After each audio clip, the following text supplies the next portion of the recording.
युवा साथियों, 14 मई को 3 बजे मैंने ट्विटर पे लाइव आकर एक वीडियो आप लोगों से साझा किया था और उसको मैंने फेसबुक और यूट्यूब चैनल पर भी डाला। मैंने आप लोगों को बताया था कि जो आज शनिवार है, यानी कि ये वीक और आने वाला वीक युवा बेरोजगारों के लिए महत्वपूर्ण होगा। यानी कि दोनों वीक युवा बेरोजगारों को खुशियां देने वाला होगा। तो साथियों, इस वीक में भर्ती परीक्षाओं का कैलेंडर जारी हुआ, सीईटी सीनियर सेकेंडरी का परिणाम जारी हुआ, वीडियो का प्रोविजन परिणाम जारी हुआ। एक प्रयोगशाला सहायक भर्ती का प्रोविजन परिणाम जारी होना था, वो नहीं हो पाया। कल चेयरमैन साहब भी, कल कर्मचारी चयन बोर्ड नहीं पूछे थे, कल की संभावना थी तो नहीं हो पाया। लेकिन आने वाले वीक में सोमवार मंगलवार तक, यानी कि आने वाले वीक में वो भी जारी हो जाएगा। अब आने वाले वीक में क्या होगा, क्योंकि साथियों मैंने जो 14 मई को 3 बजे एक वीडियो डाला था, उसमें मैंने स्थिति स्पष्ट कर दी थी कि ये 2 वीक युवा बेरोजगारों को खुशियां देने वाले होंगे। आने वाले वीक में पीटीआई भर्ती परीक्षा का परिणाम जारी होगा। आने वाले वीक में अध्यापक भर्ती परीक्षा का परिणाम भी जारी होगा। लगातार लोग कह रहे हैं कि 29-30 को होगा, यानी कि उससे अगले वीक को, और हम दावा कर रहे हैं 22 तारीख से शुरू होने वाले वीक में ही परिणाम जारी होगा। जहां तक संभावना, पूरी संभावना है। संभावना शब्द का मैं यूज तब लेता हूं क्योंकि लगभग काम तैयार हो चुका। कई बार जैसे मान लीजिए कल प्रयोगशाला सहायक भर्ती का प्रोविजनल परिणाम जारी होना था, लेकिन क्योंकि मेरी चेयरमैन साहब से बात हुई थी जिस दिन वीडियो का प्रोविजनल परिणाम जारी हुआ था, तो मैंने पूछा था प्रयोगशाला सहायक का, बोले कल करेंगे। लेकिन कल चेयरमैन साहब नहीं पूछे, परिणाम जारी नहीं पाया। तो कई बार ऐसी स्थिति बन जाती है तो वो नहीं हो पाता, तो इसलिए मैंने संभावना का प्रयोग किया है। ऐसे में संभावना पूरी है कि आने वाले वीक में पीटीआई भर्ती के साथ अध्यापक भर्ती परीक्षा का परिणाम भी जारी हो जाएगा। यानी कि कोशिश हम ये कर रहे हैं कि उससे अगले वीक में कम से कम लेवल 2 का भी 1-2 विषय का जारी हो जाए। यानी कि 7 जून से अधिकतर भर्ती लेवल 2 के विषयों का परिणाम जारी हो जाए। 15 जून का जो कहा गया था, 15 जून से हम तो चाहते हैं 10 या 7 जून तक ही लेवल 2 के सभी विषयों का परिणाम जारी हो जाए, जिसके लिए हम प्रयास कर रहे हैं। और फिर हमारा अगला लक्ष्य होगा जुलाई-अगस्त तक 48,000 लोगों को ज्वाइनिंग दिलाने का। वहीं पीटीआई भर्ती के चयनित अभ्यर्थियों को जून अंत में या जुलाई तक ज्वाइनिंग दिलाने का। कमेटी हालांकि पीटीआई भर्ती में बनाई गई थी। मैं तो आज भी कह रहा हूं, यदि किसी भी अन्य नए अभ्यर्थी को लिया जाता है, स्वागत है, लेना चाहिए। किसी और बेरोजगार को मौका मिलता है, लेना चाहिए। लेकिन किसी भी चयनित अभ्यर्थी को बाहर नहीं करना चाहिए, यह मेरा मत मानना है। और मुझे पूरा विश्वास है सत्य की जीत होगी। कोई भी चयनित अभ्यर्थी बाहर नहीं होगा, क्योंकि सत्य में जीत है। लेकिन मैं उन अभ्यर्थियों के भी खिलाफ नहीं हूं। यदि नए अभ्यर्थियों को लिया जाता है तो लेना चाहिए, क्योंकि अन्य किसी बेरोजगार को मौका मिलता है तो वो अच्छा होगा। साथियों, ये पीटीआई भर्ती के लिए है और हमारा लक्ष्य है परिणाम जारी होने के बाद जून-जुलाई तक इन अभ्यर्थियों को ज्वाइनिंग दिलाने का। जैसे परिणाम जारी हो जाए, पीटीआई के अभ्यर्थी दूसरे लक्ष्य में, पहला हमारा लक्ष्य था परिणाम जारी करवाना, दूसरा लक्ष्य ज्वाइनिंग का। उसमें आपको जिस प्रकार आपने संघर्ष किया, साथ दिया, बड़ी संख्या में पहुंचे, आप लोग मजबूत रहे, जिसका परिणाम आपके संघर्ष के बदौलत मिलने वाला है। किसी भी चयनित अभ्यर्थी को घबराने की आवश्यकता नहीं है। वहीं अध्यापक भर्ती का भी परिणाम जारी होगा। दूसरा लक्ष्य हमारा होगा जल्द से जल्द दस्तावेज सत्यापन कराकर और जुलाई-अगस्त तक ज्वाइनिंग कराने का, वो भी हम प्रयास करेंगे। साथ ही इसके अलावा मैं और बता दूं, कंप्यूटर अनुदेशक भर्ती में जो कमेटी बनी है, एक तो कंप्यूटर अनुदेशक भर्ती में जो काउंसलिंग वाले हैं,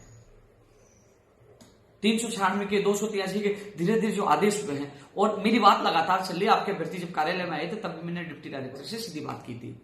माननीय मंत्री, शिक्षा मंत्री जी से भी मैंने सीधी बात की थी। उन्होंने कहा कि मैं बीकानेर आया हूं और मैं 19 तारीख तक, यानी कि 18-19 तारीख को मैं जयपुर पहुंचूंगा। क्योंकि मैं इसी वीक की बात कर रहा हूं, जब मैं कार्यालय बैठा तब मैंने बात की थी।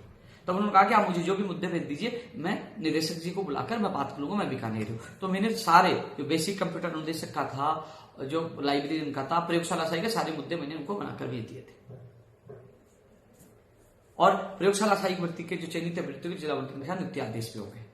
अब बेसिक कंप्यूटर के जो बाहरी जिले से लगभग अधिकतर आ चुके हैं, कुछ आने वाले हैं, उनके भी आने वाले वीक में जल्द से जल्द जारी करवाने की मैं पूरा प्रयास करूंगा। बेसिक कंप्यूटर अनुदेशक में ओनली काउंसिलिंग वाले चयनित अभ्यर्थियों की नियुक्ति आदेश।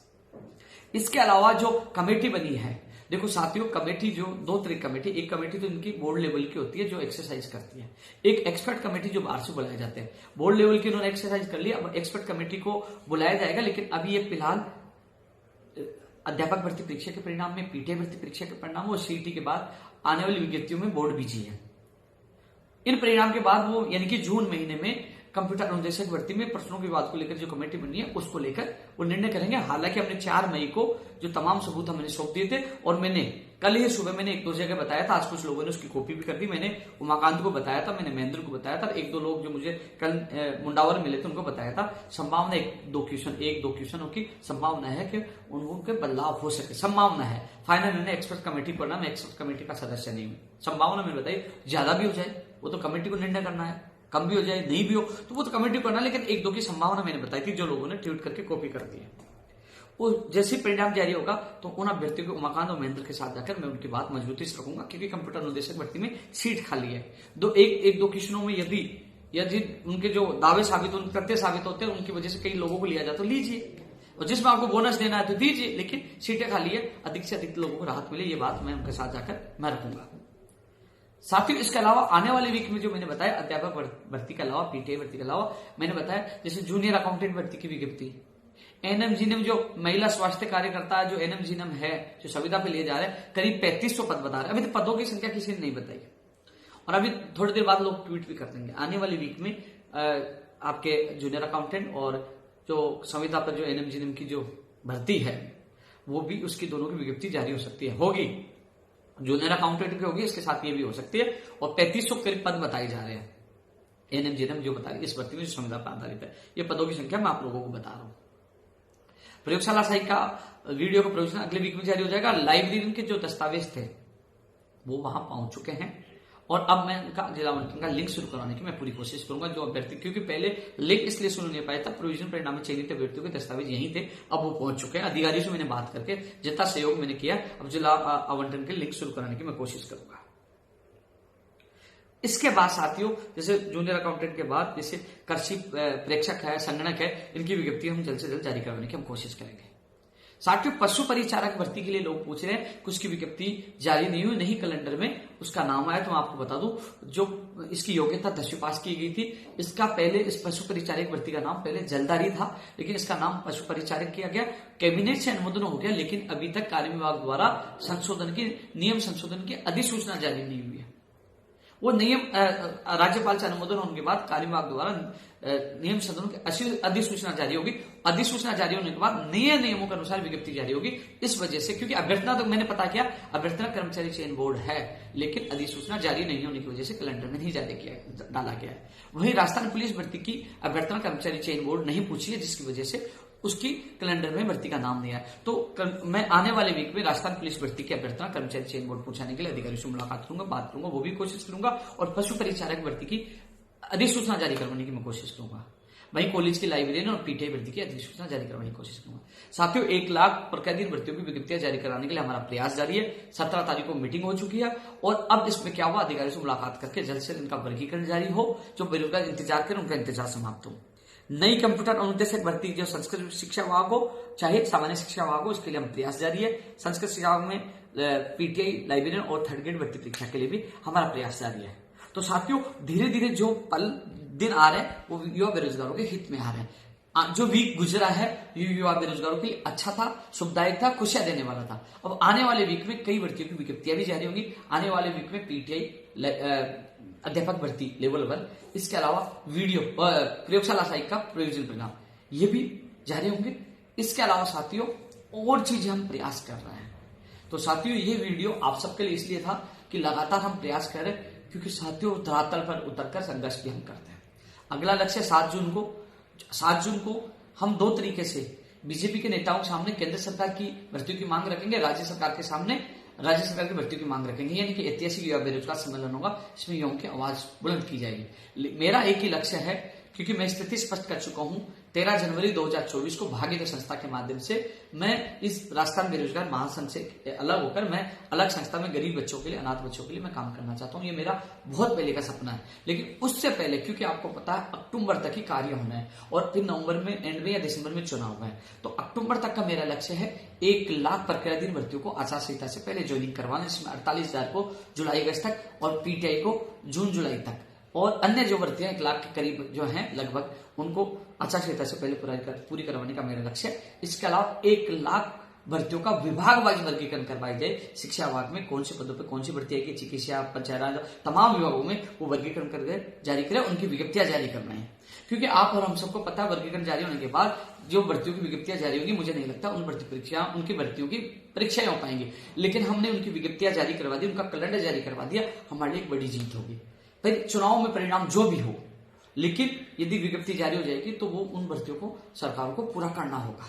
तो हमारा लक्ष्य, मेरा लक्ष्य 1 लाख पर कैदी भर्तियों को पूरा करवाना, 1 लाख भर्तियों को वर्गीकरण करके उनकी विज्ञप्तियां जारी करना, ये मेरा लक्ष्य है अक्टूबर तक। उसके बाद पता है आपके चुनावों में सारे काम रुक जाएंगे नवंबर दिसंबर, और जनवरी में मेरा दूसरा लक्ष्य भागीदार संस्था होगा। उससे पहले चुनौतियां हैं 1 लाख भर्तियों को पूरा करना, ये सारी चीजें मैं आप लोगों को क्लिक कर रहा हूं।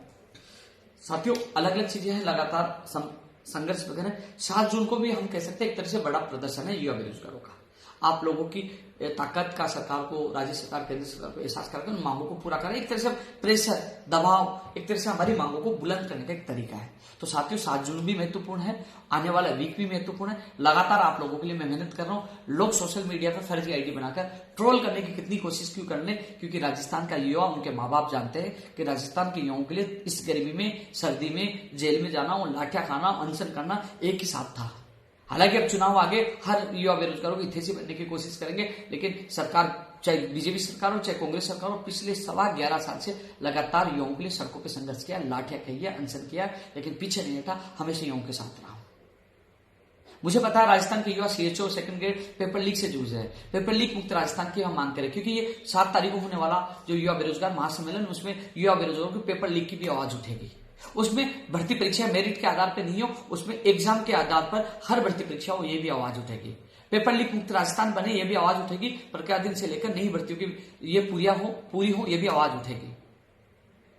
आवाज बहुत उठेगी इसमें।